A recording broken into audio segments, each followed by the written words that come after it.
The gates of Carter's Park are usually open from dawn till dusk, but on Friday the 25th of May, the gates near the stones remained locked.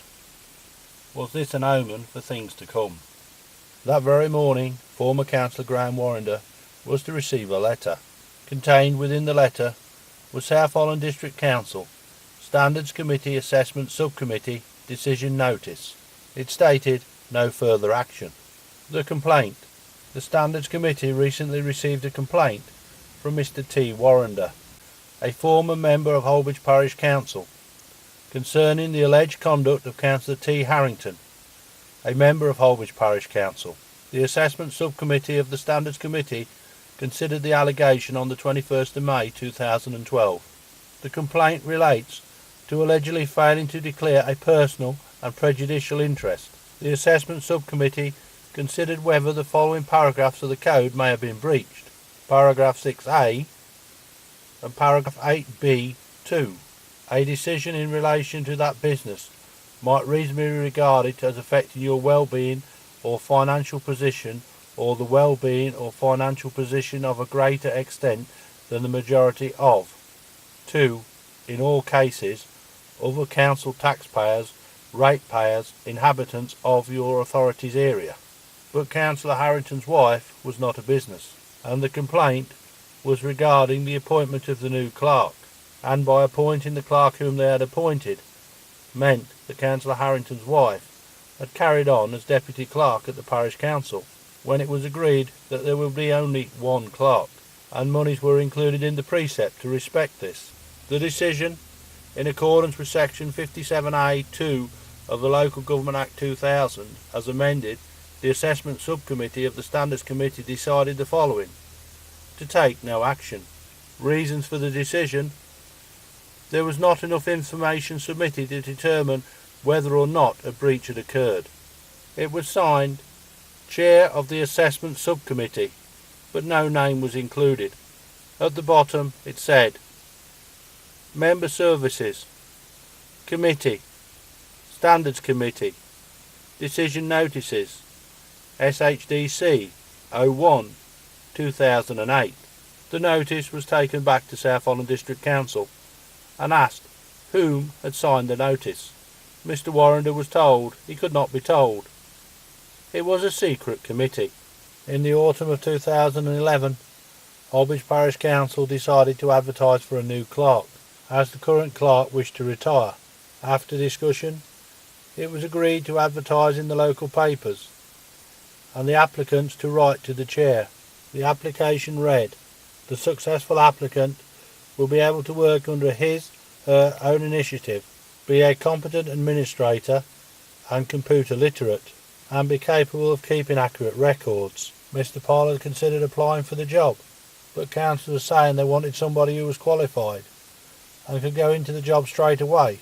After the closing date for applications, a preliminary list was prepared, and those on the list invited to attend a meet and greet session at Holbeach United Football Club, where they could meet the councillors and the councillors meet the applicants. After that evening, a short list of 7 applicants was drawn up to be interviewed for the job. A committee was selected to interview the applicants. This consisted of Councillor Rita Rudkin as chair, Councillor Graham Warrender as vice chair, Councillor Savoury, Councillor Turl, Councillor Worth and Councillor Spencer, and they selected a person for the job.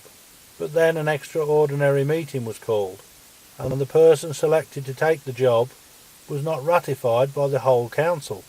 One of the questions was if the matter was legal, as the clerk had not been present. So it was decided to redo the interviews with a panel of 3. Councillor Terry Harrington, Councillor Mrs. Maureen Mayle and Councillor Martin Howard. They were to come up with a different candidate for the job, Mrs. Daisley, and it was the decision to select her that sparked the resignations at the March council meeting. In 2007, Councillor Terry Harrington had been told he could not vote in respect to the new clerk. So what had now changed for him to be able to take part in a panel of 3 in 2012? Mr. Pole made an appointment to look at the parish council's accounts. When he went for his appointment to look at the accounts and knocked on the deputy clerk's door, it was answered by the chairman, Councillor Peter Savoury, who pointed out that he was involved in a meeting with the clerk and the deputy clerk to set out the agenda for the forthcoming council meeting. So Mr. Pole asked what had happened about the spraying of his daffodils, and if that was going to be put on the agenda. Councillor Savoury replied, "That's up to the Crown. It's their land, and they can do on it what they like." Mr. Pole said, "I don't think that's the case, but what are you going to do about it?" The following Friday, the 1st of June, Mr. Pole was to deliver a letter to Councillor Savoury's home.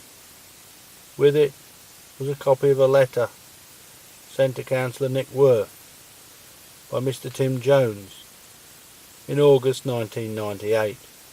It had the last sentence highlighted. "I am sorry to burden you with this at the moment, but you will appreciate that I have to negotiate through the parish council as they are the current tenants. So if that was the case in 1998, why was it not the case in 2012? The following Wednesday, the 6th of June, Mr. Pole was to go and look at the parish council accounts. While at the offices, leave a copy of the letter given to Councillor Savoury for the clerk, Mrs. Daisley. It seemed that the council had still not grasped the matter of managing allotments, but former councillor Mrs. Carol Rudkin had sent a letter to the council trying to help them. There was allotments unlet and overgrown, and some current tenants wanting smaller plots. It was agreed to look into the details suggested and if possible take on board the points raised in the letter. Following a complaint from a neighbouring tenant, an estimate had been received to clear one vacant and particularly overgrown site on Northern's Lane allotments to the value of £150, which would include comprehensive spraying of the weeds and then ploughing. It was confirmed provision is available in the allotment budget. Agreed to ask Mr. Hank Watson to undertake this work on behalf of the parish council to the sum of £150. In the accounts, Mr. Watson had received £125 the previous year for tidying allotments, so why hadn't the council let them? Well, firstly, it would be helpful if they advertised them for letting. They could always use the parish council notice board. One person had actually been into the parish council offices and inquired about an allotment, to be told that he was top of the waiting list. So why was there a waiting list when there was empty allotments? Councillor Mayle advised that he would arrange for some measuring and marking out of allotments in conjunction with Councillor Harrington, as there was issues regarding people identifying plots. Under the clerk's report, it was also reported that notice to quit had been received in respect of number 46, Battlefields.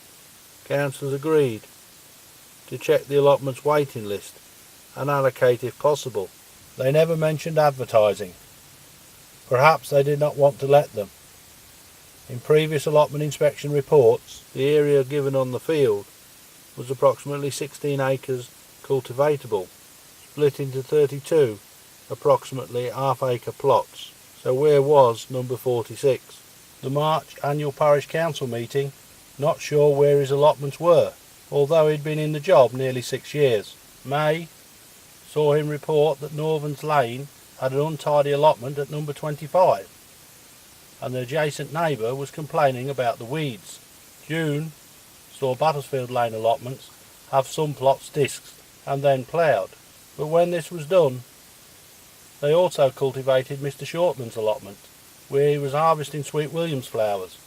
This resulted in the council receiving a claim for £300 in compensation. Meanwhile, on Northern's Lane, the weeds remained.